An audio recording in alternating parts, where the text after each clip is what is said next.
শিক্ষকবৃন্দ, অভিভাবকগণ এবং আমার প্রিয় সহপাঠীরা, আসসালামু আলাইকুম ও আদাব। আজকে আমরা সবাই এক বিশেষ মুহূর্তে একত্রিত হয়েছি আমাদের প্রিয় সহকারী প্রধান শিক্ষক জনাব মোহাম্মদ জাহাঙ্গীর আলম স্যারের বিদায় উপলক্ষে কিছু কথা বলার সুযোগ পেয়ে আমি নিজেকে গর্বিত মনে করছি। আজকের এই মুহূর্তটি আমাদের সবার জন্য খুবই কষ্টের ও আবেগের, কারণ আজ আমরা বিদায় জানাতে এসেছি এমন একজন মানুষকে, যিনি শুধু আমাদের শিক্ষকই ছিলেন না, ছিলেন আমাদের হৃদয়ের এক অবিচ্ছেদ্য অংশ। স্যার, আপনি ছিলেন আমাদের আলোর দিশারি।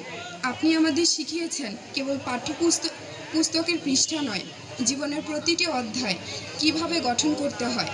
আপনার কঠোরতা ছিল ভালোবাসার অন্য রূপ। আপনার শাসনের ভিতর লুকিয়ে ছিল নিঃস্বার্থ মমতা। আপনার প্রতিটি উপদেশ, দিক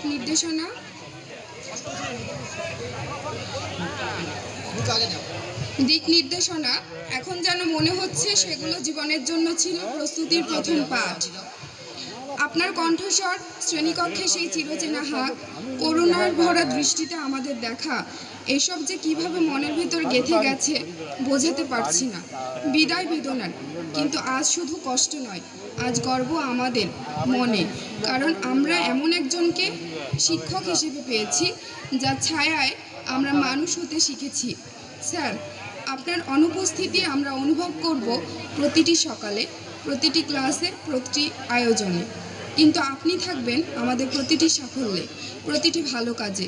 বিদায় বলতে খুব সহজ, কিন্তু আসলে এই শুধু একটি শব্দ নয়, এটা হলো হাজারো স্মৃতিকে, ভালোবাসাকে, শ্রদ্ধাকে আটকে রাখার এক কঠিন চেষ্টার নাম। স্যার, আমরা শুধু আপনাকে বিদায় দিচ্ছি না, আপনাকে জানাচ্ছি বিনম্র শ্রদ্ধা ও ভালোবাসা। আপনার পায়ের ধুলাই ছিল আশীর্বাদ, যা আজ থেকে মুছে যাচ্ছে, কিন্তু আপনি ছিলেন আমাদের জীবনের এক অমূল্য অধ্যায়। আপনার নতুন যাত্রা হোক আলোকময়, দিনগুলি হোক আনন্দে ভরা। আজ আপনাকে বিদায় জানাতে গিয়ে হৃদয় ভিজে যাচ্ছে চোখের জলে। আপনি ছিলেন, আছেন, থাকবেন আমাদের হৃদয়ে।